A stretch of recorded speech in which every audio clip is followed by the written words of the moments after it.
heartfelt welcome. I'm Esther Buerki, the passionate author of Living Without Fear, a book that has touched many lives, and the co-creator of the Amazon bestseller Inspired Journeys. If you are here to explore a world of new possibilities and find inspiration, you're absolutely in the right place. If today's episode resonates with you or someone you know, please share it. Let's spread the message of hope together. Don't forget to subscribe to my newsletter, join me on YouTube, and if you find value in this podcast, I'd be so grateful if you could leave a review and sprinkle some stars on your favorite platform. Your support means the world to me, and I'm deeply thankful for each of you. And today, I'm so excited to have Masako Toyama from Japan with me. She empowers women worldwide to cultivate unshakable self-love, embrace their worth, and live authentically.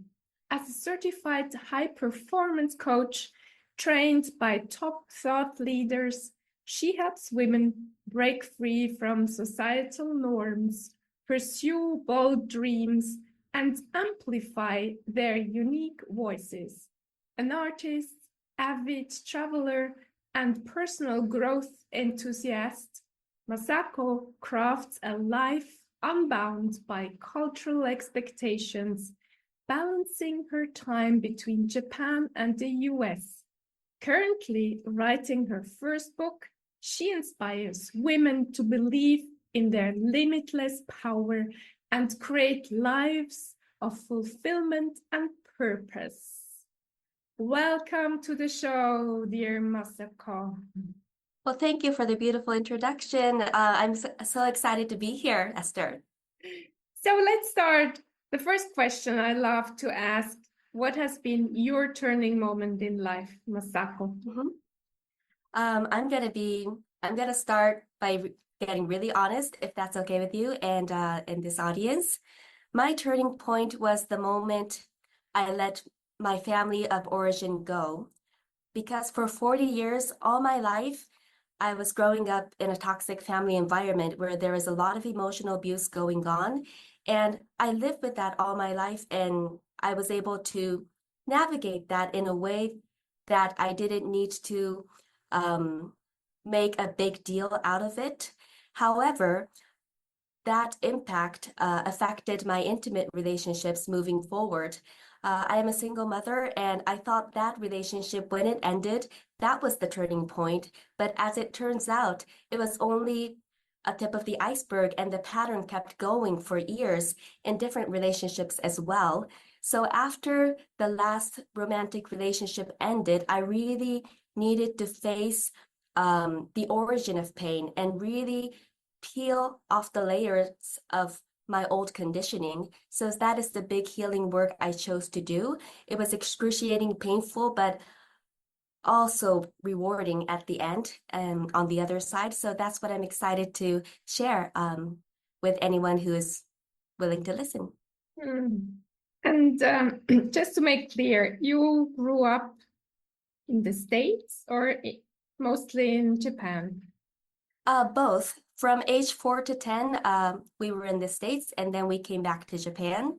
And some of the upbringing was cultural, but mostly it was narcissistic abuse that was going on for generations. So that was the big thing that impacted my upbringing and how I see the world today and how I saw myself back then and how I chose to grow from that.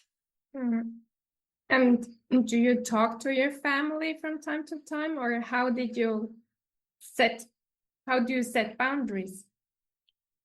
Well, that is like a whole nother story, but in short, I've set the boundaries needed to keep myself healthy and at a place of peace and personal power.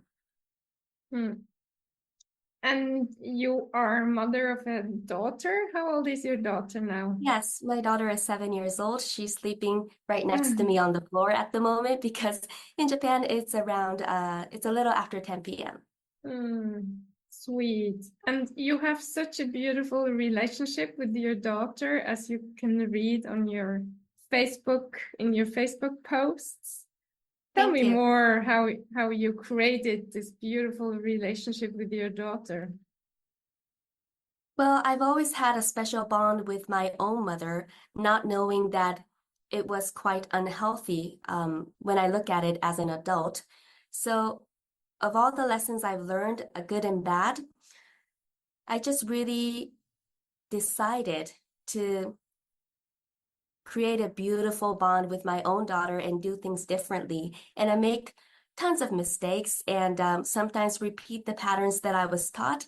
And then I catch myself and then try to choose a different way. And every smile, every happy tear, every memory that we make, it's so worth it to do the inner work on myself as a person and as a woman so that I can see her smile and I can see her shine. Mm. And how did she change during you changed, while you changed? Hmm. I think she just bloomed as I bloomed Mm. because children model their parents, right? And she said something so poignant to me when I was in a deep struggle. She said, "Mommy, when I'm sad, I can't breathe." And then she would have little symptoms that gets me worried. So when I was doing the healing work, it wasn't just for myself. I needed to heal fast and I needed to heal for her. So I talk about self-love a lot, but it's not about focusing on the self. It's rather loving yourself because you want to love the person you love. So it's always about the human connection. Um, yeah, that's been the journey for me. Beautiful. And can you tell a little bit where it started, your journey? I mean, with which method or which moments? I think I've always been a seeker and I've always tried to figure out a way out of the pain. So even as a teenager, I would go into music and go into art so that I can release the emotions that I was feeling so that it doesn't get bottled up inside. When I was in my 20s, when I didn't find the personal development teachers that I love today, even then, I was reading books and I was always exploring nature and finding myself when I was in tune. Um, when I was out in nature, I could get more in touch with my own nature. So that's how I kind of naturally did the work. But when I found coaching, I started as a client first. When I figured out that I didn't have to go through this alone and kind of wander through the woods, but actually have someone who's been there or someone who has the tools to guide me through it, that really, really accelerated the growth journey. Beautiful. And which are your mentors at the moment? I have many favorite teachers, but the two most influential teachers I've met were Brendan Bouchard and I think Tony Robbins. Beautiful. And if you hadn't come across them, I mean, how would your life have been? I don't think I would have summoned the courage to leave a difficult situation without anyone believing in me that I can. So that support by other people, uplifting me, that was really, really the key. Mm, Beautiful. And if someone wants to start this inner work, how you call it, or I call it as well, where do you recommend to start with? I would recommend just talking to talking to someone, anyone, if it may be a close friend or listening into this podcast or anything that inspires them, just don't go through it alone. We can never, I don't say we can never, we shouldn't have to ever go through life alone, because I always say we don't do life alone, we do life together. So support is always out there, especially nowadays. You can find so many content, so many educational and inspirational content out there, and people that you can relate to. So I would look into anything that inspires you and feel like you're seen by this person. So finding the right fit for yourself at the right time, I would recommend that. And try out different teachers and different methods and see what feels right for you. Mm. Yeah, beautiful. And I think what we should say, it's never too late to start. I told you at the beginning that I Mhm. started my journey only 5, 6 years ago with Tony Robbins, and Mhm. life hasn't been the way it was before. So there was a big, huge change, but you already discovered a lot 20 years earlier, but it's never too late. I always think it's worth it, even in your 70s or 80s. When I look at my parents, it's never too late to change and to discover new things about ourselves. I agree. And I think that is so important for a lot of people to hear, because when you're struggling, especially struggling alone, then you do feel like it's too late, or this is too much, or I've been through so much, I don't know how to even heal. And you get discouraged when you go through it alone. But the truth is, we are never alone. There are so many people out there who have experienced similar situations, and we can all connect um, in our humanity. So just keeping our hearts open is really, really key, I think. Mm, yeah, absolutely. And what you mention a lot in your Facebook posts is Mm-hmm. self-love. And Yes. I can, it hits the point when I read your Facebook posts. It's really self-love where it all starts. How did you experience it with self-love? What was the maybe Mm-hmm. turning moment? Just long, long time ago, just years and years ago, I've always journaled, and I've always been in touch with how I was feeling. So that was always good. One day it just hit me that I don't know, I'm not very good at loving myself because I was never taught how. So I had to teach myself how to do that. And in the beginning, I had no idea. And still to this day, I think a lot of people, when they hear the word self-love, they kind of see it as self-care, or see it something as vague and something nice to have. But in reality, if you don't have enough self-love in your life, your emotional health is really at risk, because that could lead to anxiety, depression, negative self-image, and all of those things that attract more of the wrong things in your life, and it kind of spirals down. That's how I experienced in my own life. So when you know the opposite of self-love, um, then it's a necessity to cultivate that muscle. And that is always available. And I learned to do it little by little. Um, One of the key elements I would say is embracing imperfection. And I know it's easier said than done, but if you're someone who is so hard on yourself all the time, you carry all of that shame every single day. So your energy is constantly low, and every mistake you make, everything, it just piles up, and that shame never goes away until you release it. So just being okay with all your flaws and all your mistakes, and loving yourself and giving yourself grace much more often, that was really crucial for me. Beautifully said.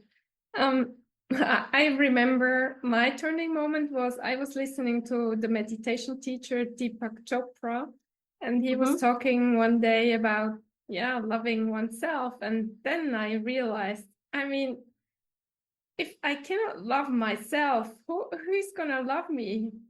I'm the most more important person in life. So I looked at the mirror and said, well, Esther, you are my first person. So I want to start really loving myself. And that was just amazing when I started Mm. realizing how I was treating me before, and very badly, the way you exactly said. I was piling up all the bad stuff, and yeah, so well Yes, done, absolutely. Mas Thank you. Masako. What else would you like to share with our audience? Maybe, yeah, about your book you're writing. What's the story Well, line? writing my book is about it's a memoir that kind of reads in a self-help book kind of way. I just go in detail about the relationship that I went through, that I experienced. I'm very thankful for that because that led to deciding to do the deeper work and unlearn all the conditioning of the past. So it's done when it's done. It's a very personal book that I'm very passionate about, but I'm also passionate about it because in all the work that I've done, I met so many beautiful people along the way, and I highlight them in the story because it's not about somebody hurting you and overcoming from that big heartache. It's about the people that you see and get to meet on a daily basis, how each of that matters. It's the hello that you hear from a barista at a coffee shop. It's it's the little support you get from strangers or friends you don't even know well yet, but somehow they're in your life right now, and we all intersect in this beautiful way. And I never would have been able to get to where I am today in terms of my own emotional well-being without noticing and celebrating every little encounter that I've had along the way, because that's been magnificent. I remember each hug. There was one hug that I received from a friend. I don't know her that well, but when I was sharing something difficult, she just stood up from her seat and gave me a hug. It was one of those hugs that said, it's not about I feel sorry for you. It's more like I am you, I love you. I won't let you go until you've heard, but until you feel completely seen, heard, and valued and understood. So Mm, all of those things add up, and that helped my self-love journey a lot. So mm, yeah, I guess what I want to say is that it's really not about you. It's mm, about returning home to love so that you can spread your love to others and hopefully the world. So that is the work I'm passionate about. mm. What you're saying is very touching. I can add my experience with my 90-year-old father. Right Mm-hmm. yesterday, we were visiting my mother, who is at the elderly home because she can't walk anymore and she wants to die. And it was a rather sad moments we Mm-hmm. spent with her.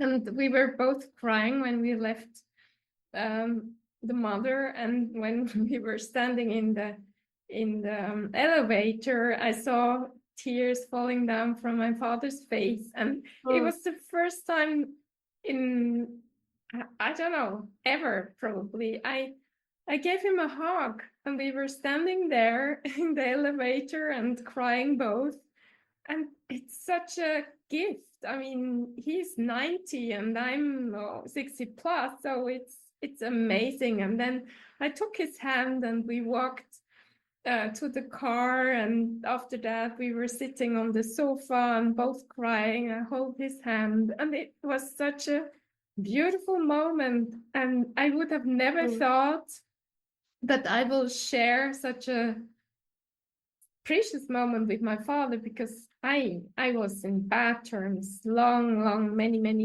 years. So yeah. Mm-hmm. A Well, that's hug. really hopeful and beautiful. Yeah. Mm. Yeah. And Masako, are there some things you would like to add, how people can start, or whatever you'd like to share? Um, let's see. Well, I am always talking about tools for self-love on my social posts. So if you are interested in learning more or just getting tips and good feelings here and there, you can stop by for more content. And I offer some workshops around cultivating that self-love and also healing from specific things like narcissistic abuse or things that people typically don't talk about but need a safe place to be heard. So I offer that as well. So in any case, to start a journey like this one, just remember that you're exactly where you're supposed to be. Esther, like you said, it's never too late. It's never too early. You're exactly in the right place. And if something that you heard in this episode resonates with you, I strongly recommend that um,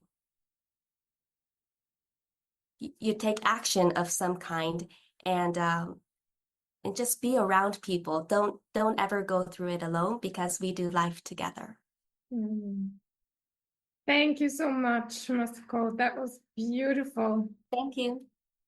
And thank you, dear listener, for spending your precious time with us today. And in case you feel worthless and nobody seems to like you, we tell you you're amazing. We love you and you're a gift to everyone who crosses your path.